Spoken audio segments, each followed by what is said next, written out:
Because both Britain and China were broke, the United States should lend rather than sell weapons.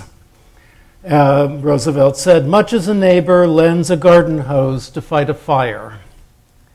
The initial appropriation was $7 billion, but very quickly the amount was increased to $50 billion.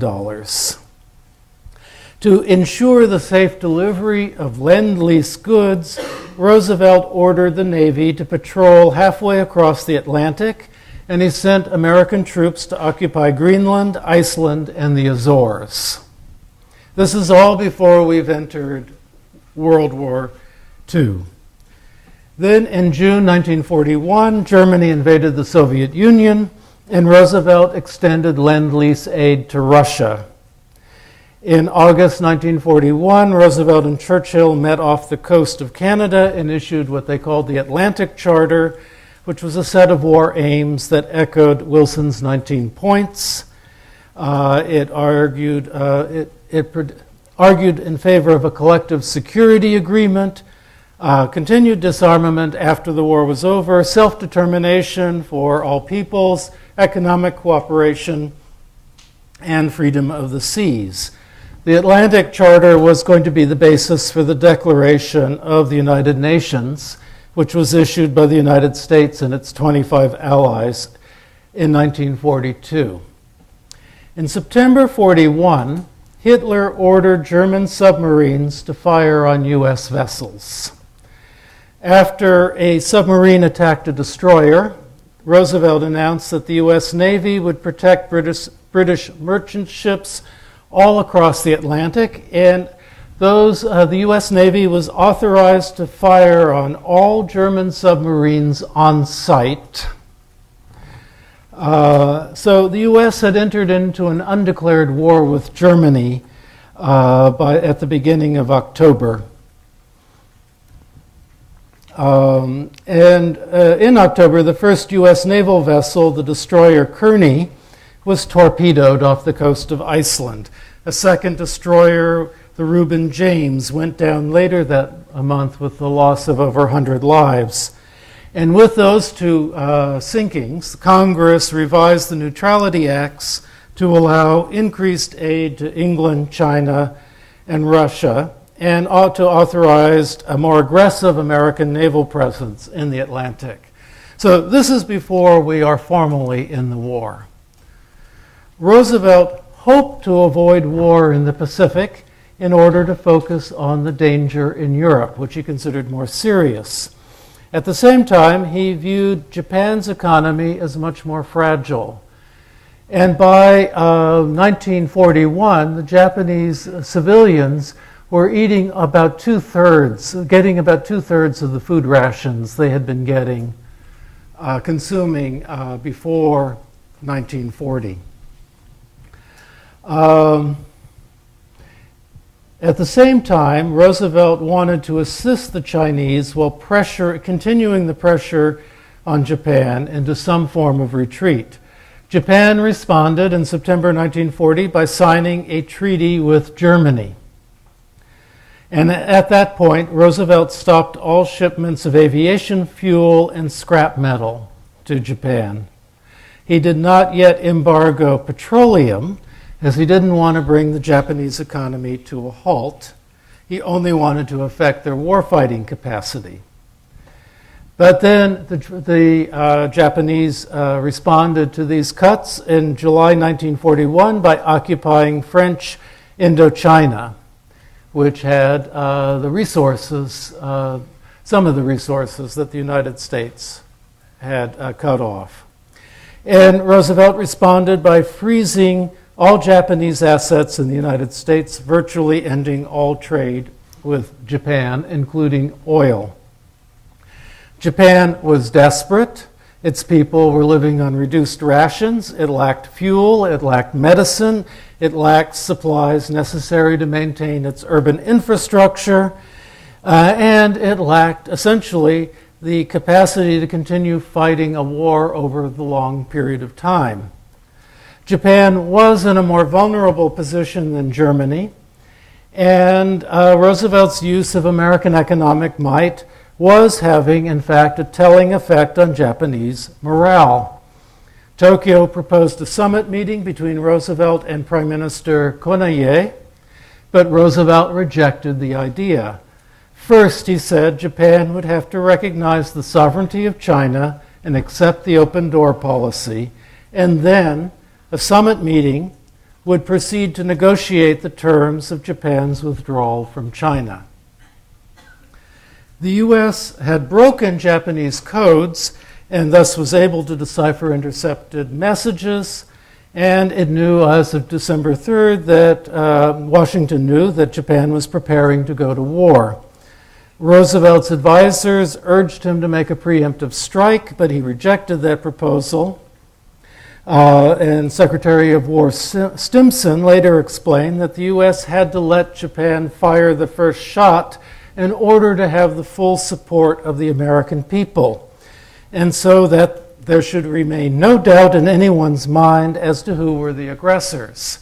But of course, if you were in Japan, looking at a people slowly going hungry, people dying because they didn't have medicines, people who were not able to heat their homes, people whose employment was beginning to shrink, you might view that the economic sanctions that the U.S. pursued, while peaceful, were in fact very deadly acts of war.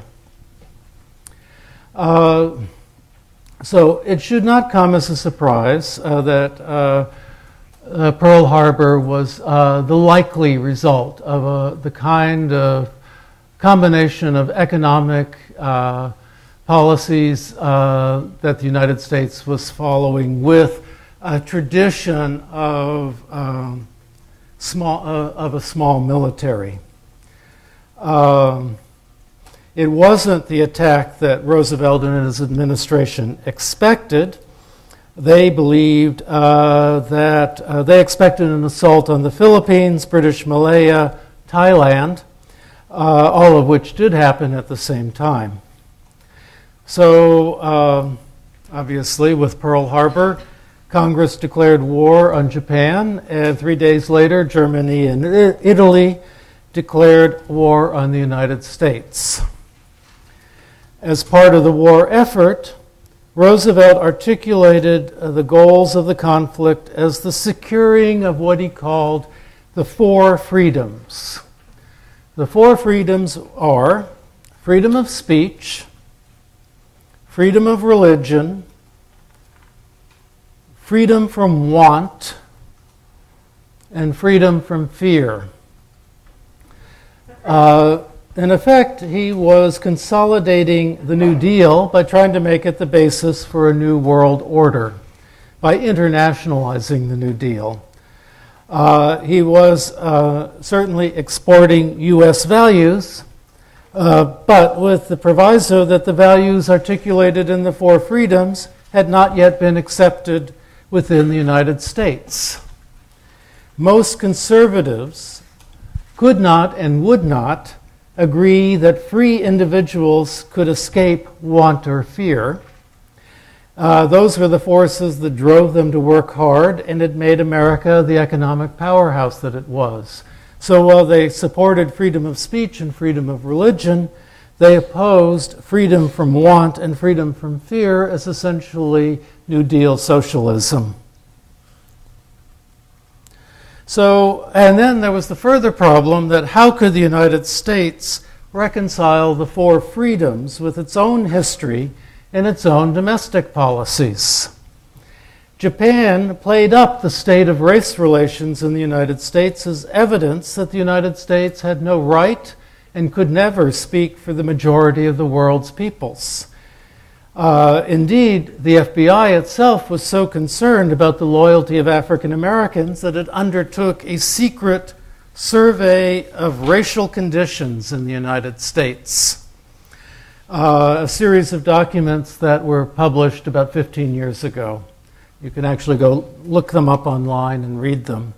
Agents spread out to examine how African Americans responded to the war effort and to potential enemy propaganda. The survey makes interesting reading because agent after agent acknowledged, as if surprised, that Negroes have a difficult time in the United States, and yet they also consistently found patriotism and a strong desire to help the United States win the war. The sympathy for China, as it had single-handedly fought Japan, led to efforts to repeal the Chinese exclusion laws.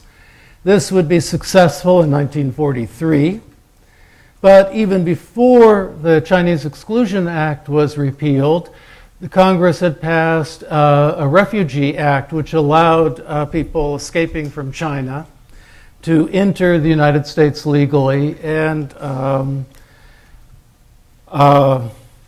stay here until the conditions in Asia had pacified. And this was in contrast to the position towards Europe, where refugees from Europe continued to be excluded. And indeed were scandalously turned away. The World War made it very clear that the U.S. could not be the leader of the world fighting for freedom if it also continued to restrict its own citizens of color. We have a sense that the Roosevelt administration came to this conclusion itself in 1939. That it understood that what had worked for the internal governance of the United States undermined and subverted the United States' ability to function as a world leader. And so if the United States was to become a world leader, it was going to have to reform its own, some of its own domestic policies, starting with segregation. Let's see if I can. So I want to, sometimes there are these minor events that become very significant, even though in and of themselves they're not all that important. Let's see. In 1939, Marian Anderson, who was an African-American opera singer, was going to do a concert in Washington, D.C., and at the Daughters of American Revolution Hall. When the Daughters of American Revolution realized that she was black, they canceled the concert because they could not have black performers using their space, and they could not have black audiences using their space. I think what transpired thereafter became a national scandal